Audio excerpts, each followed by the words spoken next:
It's Thursday, September 12th, 2024, and I'm Dave Sobel. Three things to know today. California's AI safety bill, SB 1047, faces industry opposition over innovation concerns as it awaits Governor Newsom's decision. ConnectWise expands their MSP platform with acquisitions of Axiant and Skykick, strengthening data protection and cloud management. And the MSP sector seeing growth with AI-driven tools, enhanced security pledges, and expanding cloud marketplaces. This is the business of tech. California lawmakers have passed SB 1047, a significant AI safety bill requiring safety testing and third-party audits for advanced AI systems costing over $100 million. While it aims to balance innovation and safety, it faces opposition from some industry leaders and academics who argue it may hinder smaller firms and academic research. The bill emphasizes accountability for AI developers, but raises concerns about a potential chilling effect on innovation. Advocates claim it's a necessary step towards ensuring safety in AI technology, and Governor Gavin Newsom has not yet stated his position, and he's facing pressure from the tech industry and advocates for regulation. The Office of Management and Budget will soon release guidance to assist federal agencies in acquiring artificial intelligence technologies, following feedback from various stakeholders. This memo aims to align agency contracts with best practices outlined in previous OMB guidance and is expected by September 24th. Additionally, OMB has initiated AI training for employees involved in policy and acquisitions to enhance understanding and effective use of AI in government. A bipartisan bill is also being drafted to require risk assessments for AI technologies before purchase and use. And in Cheyenne, Wyoming, Victor Miller's campaign to elect an AI chatbot named Vic as mayor ended in defeat. Miller received only 327 votes against incumbent mayor Patrick Collins, who secured 6,286 votes. Miller described his campaign as historic and aimed to promote AI governance through a new organization, the Rational Governance Alliance, advocating for AI decision-making in public office. Despite the loss, Miller remains committed to advancing the role of AI in governance, arguing that it could lead to more efficient and unbiased decision-making.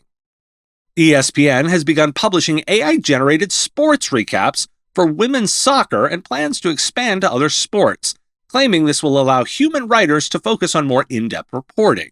However, the initial recaps lack nuance and have missed significant moments, raising concerns about the quality of AI-generated content. One of the National Women's Soccer League stories failed to mention the significance of one player's final game and the emotional moments that happened, something ESPN waved at with a later update to the story. Why do we care? I'm starting with the legislation because it's been sitting on the governor's desk for a while. This bill passed on August 29th, and you'll note it's September 12th and we have no updates. He has until later this month to decide. I'd held off initially until it passed, but I think the delay is part of the story now and why we care. Beyond that, there's some fundamental mismatch in use cases here. The public has spoken in Wyoming. No thank you to having a chatbot run the city. This should be obvious. Use cases fail without a human in the loop. See the ESPN story. There's a subtlety to stories that can be critically missed. The key is quality. AI is an option if your goal is to provide something versus nothing. If you want to deliver quality, AI alone probably isn't it. Thread has declared death to the ticket. Did you know tickets date back to the 1800s? And customers hate tickets. Thread uses an approach for connecting, communicating, and ultimately collaborating. Thread allows people to come together around a topic. They can discuss and make decisions. They can share and invite the right people. The future of service is collaborative. Supercharge your service experience by seamlessly integrating AI and automation to meet your customers where they are, in Teams, Slack, and desktops, not in tickets. With instant updates to and from ConnectWise, Autotask, and Halo PSA, keep all communication in one place, where it should be, with people. Decrease time to resolution 30% with chat-based support by visiting getthread.com/MSP Radio to declare death to the ticket. ConnectWise has acquired Axiant and Skykick to enhance data protection and business continuity solutions for managed services providers. The integration will focus on maintaining customer experience, minimizing disruption, and fostering innovation, ultimately contributing to the development of a comprehensive MSP platform, ConnectWise ASIO, which will combine various services, including professional services automation, remote monitoring and management, and cybersecurity solutions. K1 Investment Management announced the acquisition of its portfolio company Axiant as well, which gives us some details. Under K1's investment, Axiant's annual recurring revenue grew by 7.5 times. K1 has realized over $1.8 billion in liquidity in the past 10 months, reflecting successful investment strategies in the enterprise software space. And Skykick coverage gives a little perspective too. Skykick, which focuses on helping IT service providers manage cloud infrastructure for SMBs, will see its 142 employees join ConnectWise. The acquisition follows Skykick's earlier layoffs of 140 employees. Why do we care? I'd previously covered the Axiant acquisition when it was a reported rumor from a credible journalist.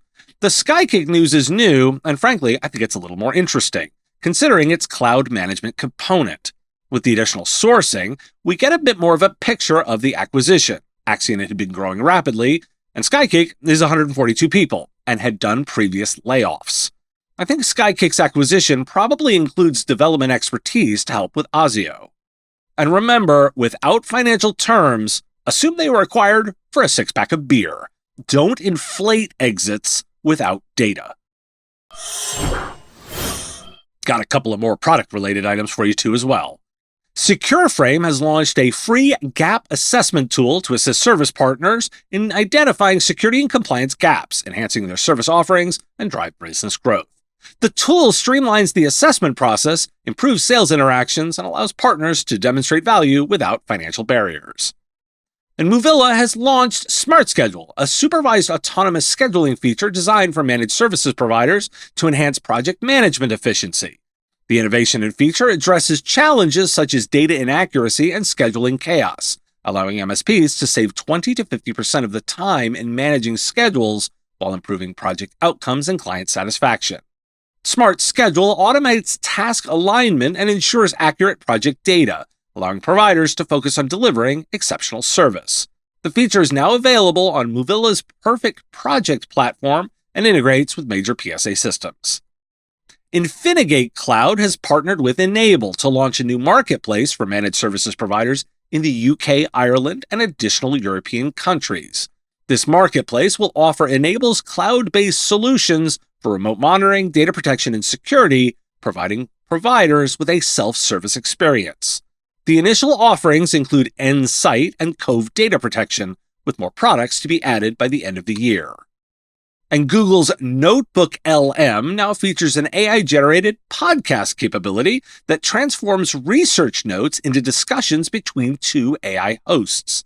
This experimental feature summarizes material, connects topics, and engages in light banter, making research more engaging. However, it may not provide a comprehensive view and has limitations, including generation time and accuracy, and is currently only available in English. Google Cloud is introducing a new Backup Vault feature to enhance protection against ransomware by isolating backups from accessible company networks. This feature allows administrators to lock backups, preventing deletion or shortening of their lifespan. It can be stored separately from the main project to ensure access even if the project is compromised. And Compliance Scorecard has committed to the CISA Secure by Design pledge, enhancing security for managed services providers and SMBs. This pledge involves adhering to 7 key objectives aimed at improving software security, including multi-factor authentication and vulnerability management. Why do we care? Well, kudos to Compliance Scorecard. More MSP vendors need to sign that pledge, and it's still notable how many have not. The idea of locked backups is becoming more mainstream, and I wanted to highlight it here from Google. Again, it feels like it's becoming table stakes. AI features like Notebook LM demonstrate Google's push to make more AI functional for everyday users, transforming research into interactive discussions. For providers, this could change how MSPs engage with content and provide information to clients. A new EU-focused marketplace for MSPs, huh? Well, watch for how Enable's offerings scale and interact with the existing tools MSPs are using, and if Infinigate opens this up for more platforms or more geographies. Disclosure, I'm an Enable shareholder. And I included the secure frame and Movilla information to update you. Today's episode is supported by Huntress. You want to focus on your clients and are always looking for ways to get more time. Use Huntress's fully managed cybersecurity platform to fight off cyber threats. Huntress is more than cybersecurity software for endpoints and identities. It's a 24/7 security operations center. It's security awareness training, community engagement, and dedicated partner support with an average CSAT score of 99.3%. Technology can only get you so far. Human expertise is what's needed to truly elevate and protect small businesses, and you get that with Huntress. Secure your clients and help them thrive with the #1 rated EDR for SMBs on G2. Visit huntress.com/MSP radio to find out more. Thanks for listening. Today is National Video Game Day, which is one I distinctly have to celebrate with National Chocolate Milkshake Day. Next week, I'll be doing a webinar with CoreView. That's on Thursday. Link to sign up is in the show notes. And if you have a question you want answered, either join me there or we take listener questions. Send them in, ideally as a voice memo or video, to question@mspradio.com.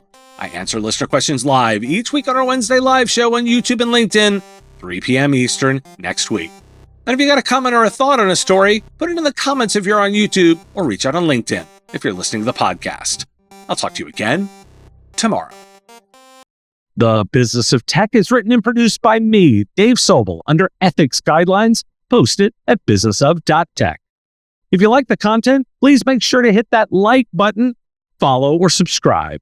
It's free and easy and the best way to support the show and help us grow. You can also check out our Patreon, where you can join the Business of Tech community at patreon.com/MSP radio, or buy our Why Do We Care merch at businessof.tech. Finally, if you're interested in advertising on the show, visit mspradio.com/engage. Once again, thanks for listening to me, and I will talk to you again on our next episode of The Business of Tech. Part of the MSP Radio Network.